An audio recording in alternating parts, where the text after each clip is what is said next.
ভোর রাত্রে যখন সাহরি খাইতে উঠবেন, সাহরি খাওয়ার পর ফজরের আজানের আগে আপনি 10 মিনিট 5 মিনিট একটু আল্লাহর কাছে ক্যাবলামুখী হয়ে হাত তুলে রুমের লাইটটা বন্ধ করে একটু আল্লাহর সাথে কথা বলবেন।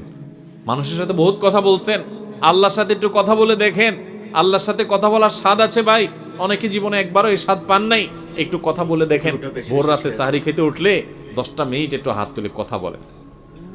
কিভাবে কথা বলবেন?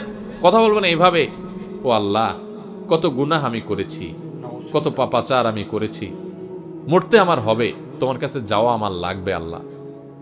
শয়তানের প্ররোচনা করেছি, এই রমজান মাস তুমি কত মানুষকে মাফ করে দাও। নবী করিম সাল্লাল্লাহু আলাইহি ওয়াসাল্লাম বলেছেন, ওয়ালিল্লাহি উতাকাউ মিনান নার ওয়া যালিকা ফি কুল্লি লাইলা। রমজানের প্রত্যেক রাতে আল্লাহ তাআলা অনেক মানুষকে সাধারণ ক্ষমা ঘোষণা করে দেন, যে যাও অমুক অমুক অমুক অমুক, যাও তোমাদেরকে মাফ করে দেওয়া হলো, জাহান্নাম থেকে মুক্ত ঘোষণা করে দেওয়া হলো। আল্লাহ কত মানুষকে আপনি সাধারণ ক্ষমা করে দিবেন। আল্লাহ আপনার সাধারণ ক্ষমা পাওয়ার জন্য কোনো যোগ্যতার দরকার হয় না, আপনি চাইলে যাকে তাকে মাফ করে দিতে পারেন।